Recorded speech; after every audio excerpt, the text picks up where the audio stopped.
था हर राह में, आस था हर चाह में, आस था हर भाव में, आस था सद्भाव में। आस था, आस था।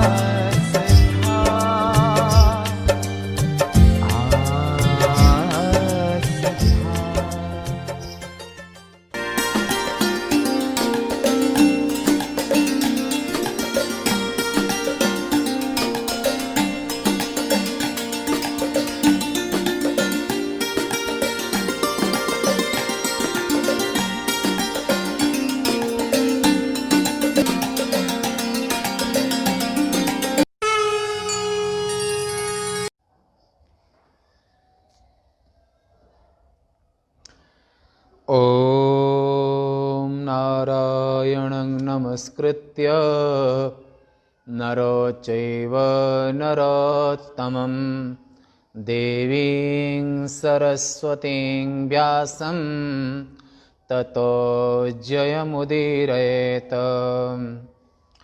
आज 1 दिसंबर 2020 नित्य प्रति क्रमशः प्रातः काल के स्वाध्याय सत्र में उपनिषद आश्रम उज्जैन से शिव महापुराण के पार्वती खंड में आप 25वें अध्याय का विचार है, प्रसंग है। इस अध्याय का विषय है सप्त ऋषियों द्वारा जगन्माता पार्वती की विविध प्रकार से परीक्षा लेना। नारद उवाच गतेषु तेषु देवेषु विधि विष्णुआदिकेषु च सर्वेषु मुनिषु प्रीत्या किं बभूव ततः परम। नारद जी ने कहा, ब्रह्मा विष्णु आदि देवताओं और मुनियों के चले जाने के बाद फिर क्या हुआ? शिवजी ने क्या किया, कितने समय के बाद और किस प्रकार वर देने के लिए आए, प्रसन्न होकर इस वृत्तांत को हमें सुनाइए। तब ब्रह्मा जी ने कहा कि ब्रह्मा आदि देवताओं के अपने आश्रमों के चले जाने पर पार्वती के तप की परीक्षा करने के लिए शिवजी समाधिस्थ हो गए। अपनी आत्मा से ही उस आत्म तत्व का विचार करने लगे जो पर से परे, माया रहित, स्वतंत्र और नियंत्रण से सर्वथा मुक्त है।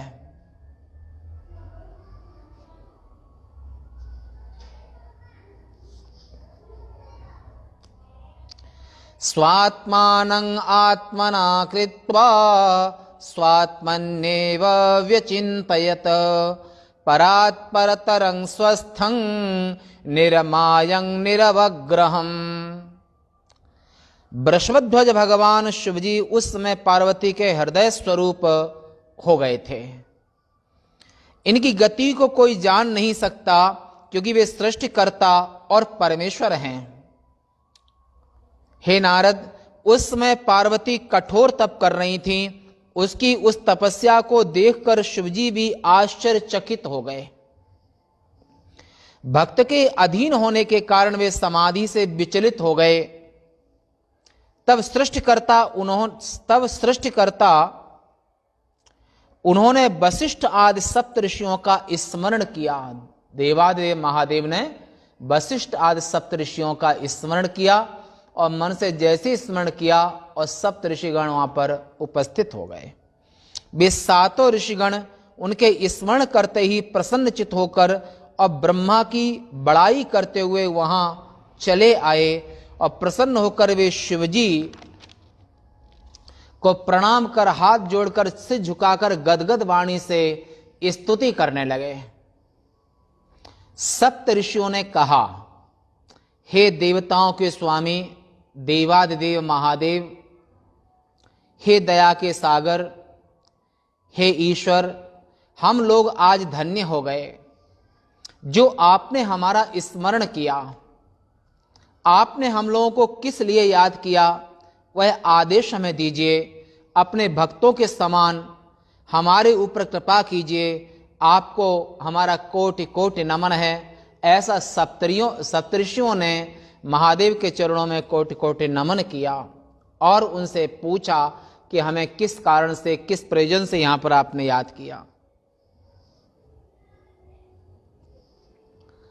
ब्रह्मा जी ने कहा कि करुणानिधि शिवजी ने इस प्रकार मुनियों के निवेदन को सुनकर और हंसते हुए प्रेम से विकसित नेत्र, विकसित का अर्थ होता है प्रफुल्लित, खिले हुए नेत्र, मुरझाए नहीं।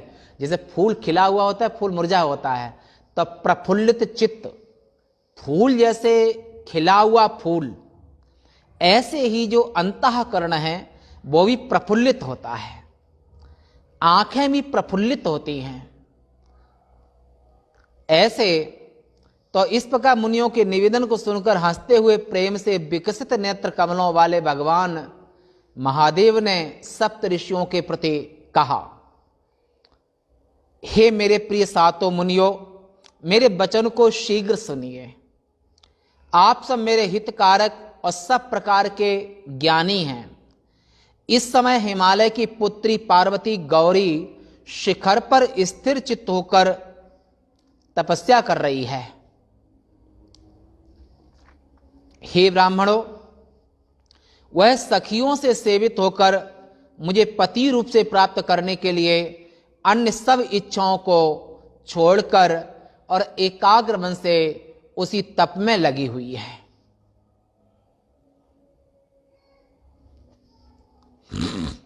सप्तऋषियों, आप मेरी आज्ञा से वहां जाइए और प्रेम से उसकी दृढ़ता की परीक्षा कीजिए। तपस्या में सबसे बड़ा कारण मन का दृढ़ होना, बुद्धि का दृढ़ होना, यथात्मा दृढ़ निश्चय, और जिसका निश्चय ढुलमुल है वो कभी धर्म का पालन नहीं कर सकता है, ब्रह्मचर्य का पालन नहीं कर सकता है, तपश्चर्या नहीं कर सकता है, बड़ा कार्य नहीं कर सकता है जिसकी दृढ़ मति नहीं है। हे तपस्वी सप्तऋषियों, आप लोग मेरी आज्ञा से छल कपट युक्त वचन कहिए पार्वती से जाकर के, इसमें किसी प्रकार का संदेह न करें। ब्रह्मा जी ने कहा, इस प्रकार शिवजी की आज्ञा पाकर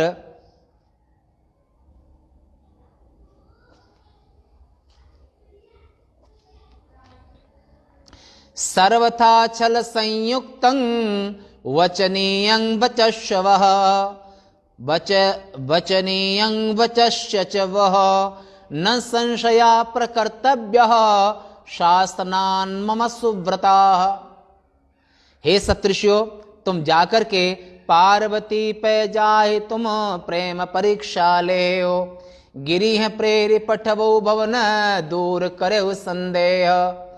पार्वती से छल कपट युक्त बात कीजिए और ये परीक्षा कीजिए क्या उसकी मति, उसकी बुद्धि, उसका निश्चय दृढ़ है या नहीं। ऐसा महादेव ने सप्तऋषियों को आज्ञा देकर, और पार्वती जिस शिखर पर, शिखर है वो जहां पर गंगा जी ब्रह्मलोक से आई हैं, माने गंगोत्री के ऊपर का क्षेत्र, जहां पर महादेव ने सती के वियोग में 60,000 वर्षों तक तप किया, समाधिस्थ रहे उसी जगह पर।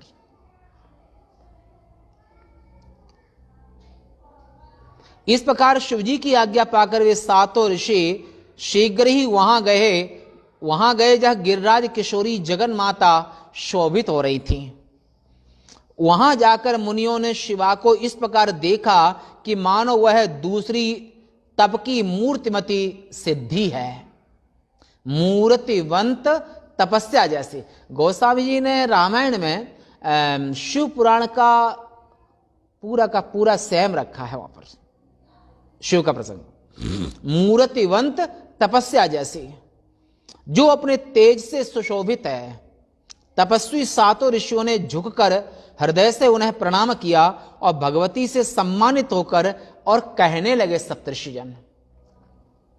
ऋषियों ने कहा, हे गिरिराज कन्या हे देवी, तुम किस लिए तप कर रही हो? तुम किस देवता को किस लिए चाहती हो, उसे कहो। ब्रह्मा जी ने कहा, मुनियों द्वारा इस प्रकार कही गई वह गिरिराज कन्या शिवा गुप्त बात होने पर भी उनके सामने सत्य बात कहने लगी। पार्वती ने कहा, मुनीश्वरा संशृणुत मदवाक्यं प्रीतितो हृदा ब्रवीमि स्वविचारं वै चिंतितो योधिया स्वया। पार्वती ने कहा, हे मुनिवर, मेरी बात को हृदय से प्रेम से सुनिए। मैंने जो अपनी बुद्धि से सोचा है उसे कहती हूं। मेरे असंभव विचारों को सुनकर आप लोग मेरा उपहास करेंगे। हे ब्राह्मणों, मुझे कहते हुए भी संकोच हो रहा है, फिर भी मैं क्या करूं? यह मेरा स्थिर मन परवश हो गया है, पानी के ऊपर बहुत बड़ी दीवार को खड़ा कर देना चाहता है। सच, शिव पुराण में जो व्यास जी ने लिखा 5000 वर्ष पूर्व, गोस्वामी जी ने इनके वाक्यों को सेम लिखा। चाहत भी बार पर भीत उठावा, माने पानी के ऊपर दीवार कैसे खड़ी हो सकती है? व्यास जी यहां लिखा, ऐसे ही गोस्वामी जी ने ये लिखा। और यहां पर तो पार्वती ने संकोच करते हुए बोला, बड़ा संकोच हो रहा है कहने में, अपने मन की बात तुमको कैसे कह दूं। मेरा मन ऐसा असंभव निश्चय कर चुका है कि जल के ऊपर दीवार उठा के महल खड़ा करना चाहता है। चाहत बार पर भीत उठावा। देवर्षि नारद की आज्ञा से मैं तप कर रही हूं। मेरे पति शिवजी हों, यह मेरी मानसिक इच्छा है अंतःकरण से।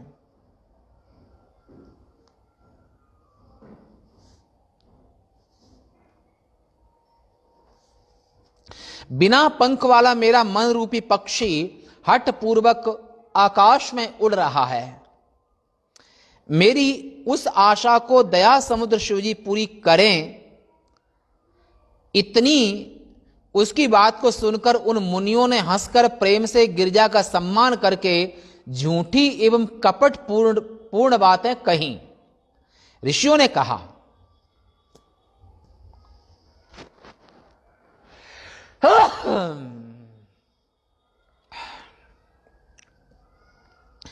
हे पार्वती, झूठे ही अपने को पंडित मानने वाले क्रूर हृदय उस देवर्षि नारद के चरित्र को विदुषी होकर भी आप नहीं जानती हो। नारद के उपदेश ते कहो बसा के ही गेह। नारद जी के उपदेश से आज तक किसी का भी घर नहीं बसा है, तो भला तुम्हारा घर कैसे बस सकता है? वह नारद झूठ बोलने वाला, दूसरों के चित्त का मंथन करने वाला, उसकी बातों को सुनने से सब प्रकार से हानि ही होती है। तुम सद्बुद्धि से इस सुंदर इतिहास को सुनो। हम प्रेम से कहते हैं, उसे तुम मन में बैठा लो। ब्रह्मा जी के पुत्र दक्ष प्रजापति ने पिता की आज्ञा से 10,000 पुत्र अपनी पत्नी से प्राप्त किए और उन्हें नारद ने तपस्या में लगा दिया। दक्ष सुतन उपदेश न जाये, तिन पुण्य भवन न देखा आये। दक्ष के 10,000 पुत्रों को वो तपस्या में नैष्ठिक ब्रह्मचारी बना दिया और दोबारा कभी फिर वापस नहीं आए।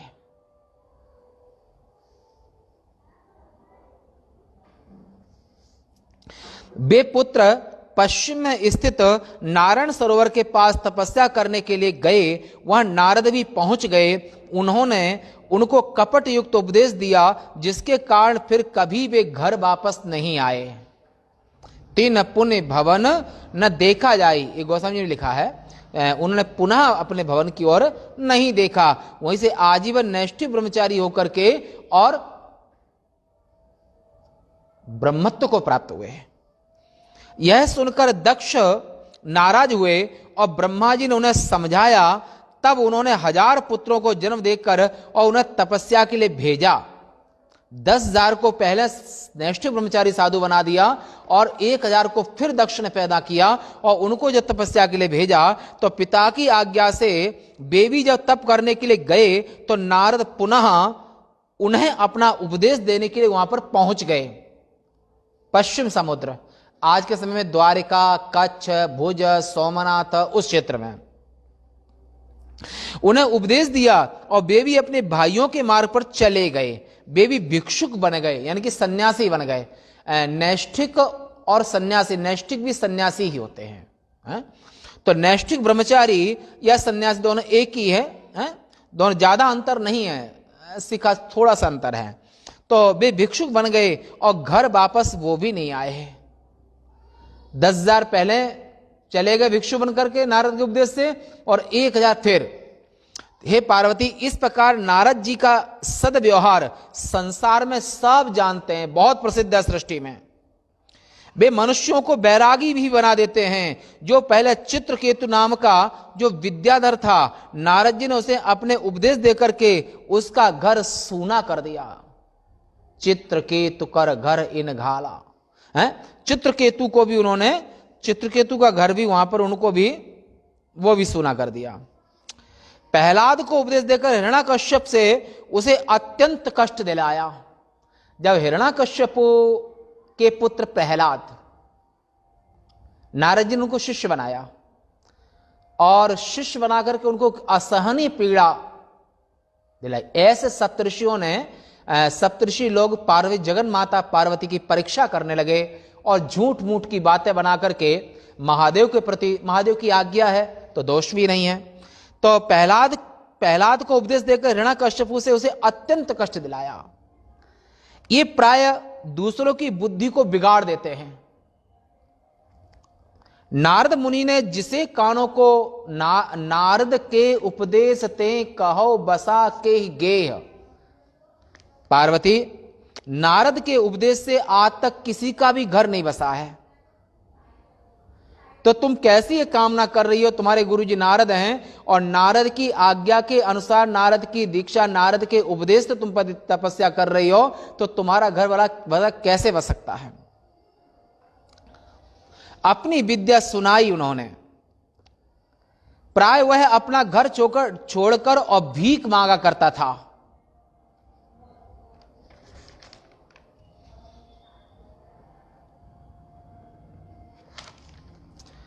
नारद को जिसने गुरु बनाया उसका किसी का भी घर आज तक कभी बसा नहीं है। ये नारद हृदय के कपटी और देखने में सुंदर ब्रह्मा के पुत्र देवऋषि, हम उन्हें साथी होने के कारण भली भांत जानते हैं। सप्तऋषि ने कहा कि नारद को भली भांत जानते हैं कि वो ऊपर से कुछ और हैं, अंदर से कुछ और हैं। ऐसी झूठ मूठ की बातें बना करके और पार्वती की परीक्षा करने लगे।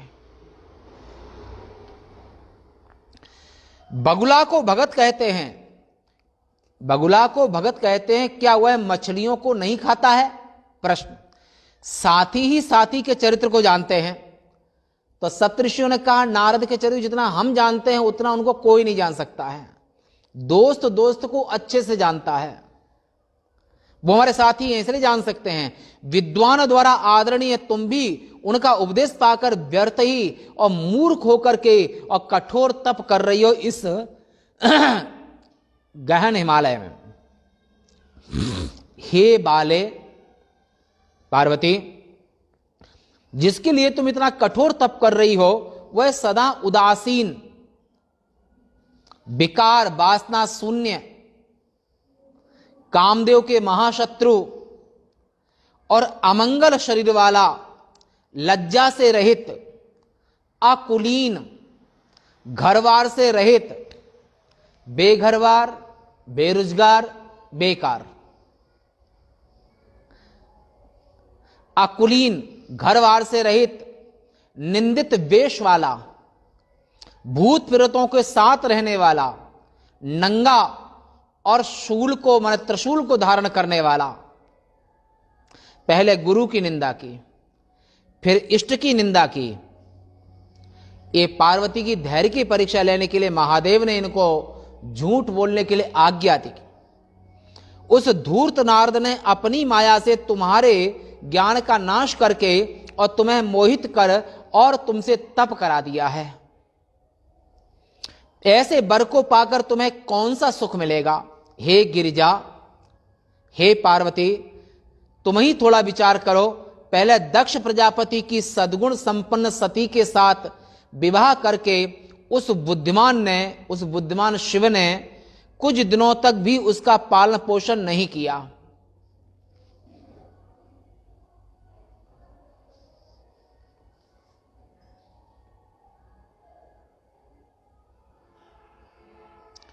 प्रथमं दक्षयां साध्वीं विवाय सुधिया सतीं निरवाहं कृतवान्नेव मूढ़ा किंचित दिनानेः।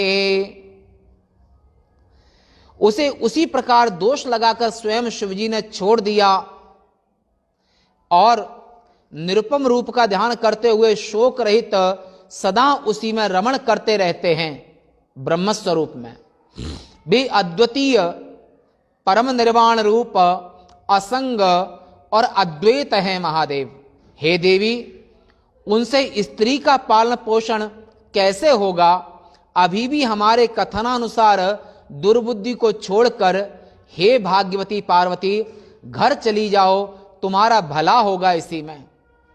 तुम्हारे योग्य वर समस्त गुणों वाले, बैकुंठ में निवास करने वाले, लक्ष्मी के स्वामी, अनेक क्रीड़ाओं में कुशल भगवान विष्णु हम तुम कौबर नीक विचारा। सप्तऋषियों ने कहा कि तुम्हारे योग्य अगर कोई पति हैं वो भगवान विष्णु हैं, उनके साथ तुम्हारी शादी करवा देंगे, उनके साथ हम तुम्हारा विवाह करा देंगे जो सभी प्रकार के सुखों को देंगे। इस प्रकार के अपने हट को छोड़कर पार्वती तुम सुखी हो जाओ। ब्रह्मा जी ने कहा नारद से, हे नारद, जगदंबिका पार्वती इस प्रकार के वचनों को सुनकर परम ज्ञानी मुनियों से हंसकर कहने लगी, हे मुनीश्वर, आपने अपनी बुद्धि से सत्य कहा है, परंतु हे ब्राह्मणों, मेरा हट मुझसे छूट नहीं रहा है। ये हट हमसे छूट नहीं रहा है। मेरा जन्म पर्वत से हुआ है, इसलिए मेरे में कठोरता स्वाभाविक है। ऐसा विचार कर आप मुझे मेरे मार्ग से मत हटाइए।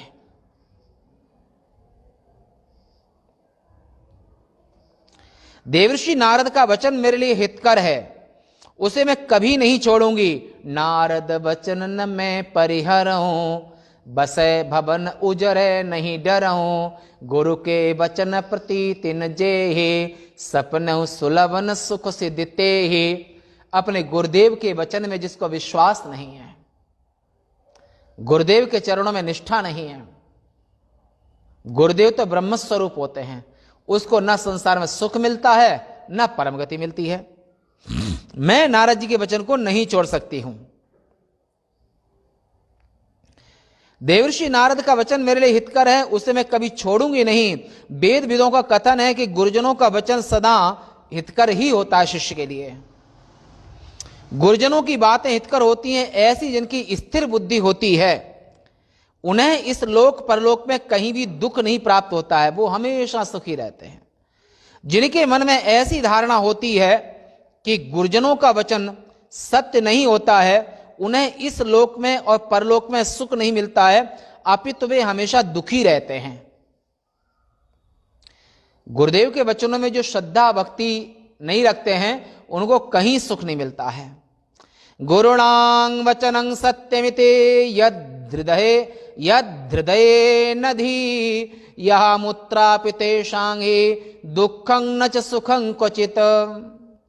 उनको जीवन में हमेशा दुख ही दुख मिलता है, सुख कभी नहीं मिलता है जो गुरु के वचन पर विश्वास नहीं रखते हैं। हे ब्राह्मणों, गुरुजनों के वचनों को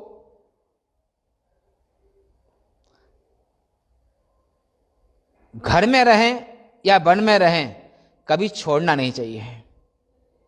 अतः मेरा हट मुझे सदा सुख देगा। हे मुनिजन, आपने जो कहा वह अनुचित है, उसके वास्तविक अर्थ का मैं संक्षेप में वर्णन करती हूं।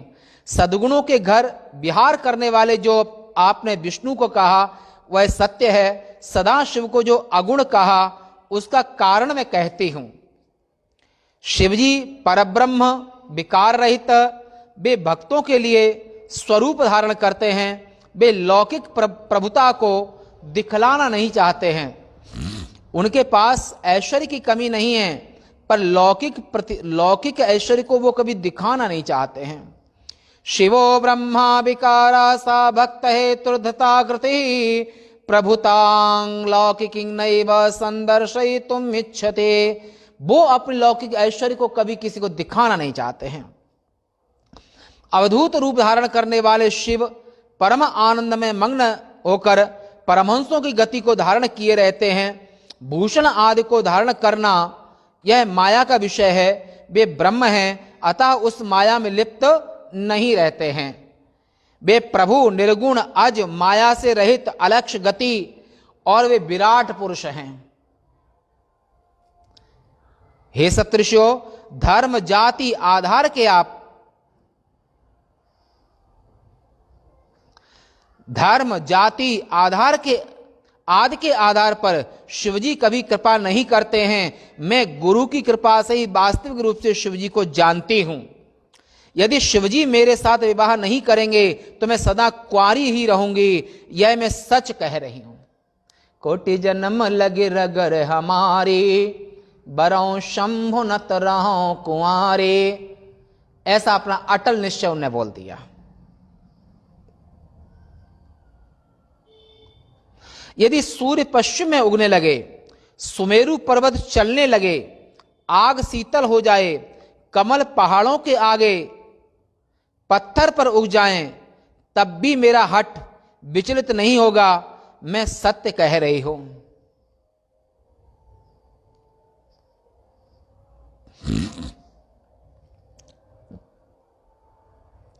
उदयति यदि भानो पश्चिमे दिग्विभागे प्रचलति यदि मेरु शीततांग याति वह्नि विकसति यदि पद्मं पर्वताग्रे शिलायाम नहीं चलती हठों में सत्य में तद्ब्रवे में। ये अपना अंतिम निर्णय जगन माता ने कह दिया। ब्रह्मा जी ने कहा, हे नारद, इतना कहकर पार्वती उन मुनियों को प्रणाम कर चुप हो गई।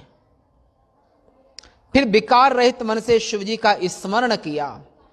ऋषियों ने भी इस प्रकार गिरिजा के निश्चय को जानकर उसकी जय जयकार करके जय जय जय जगदम्ब भवानी और उत्तम आशीर्वाद दिए।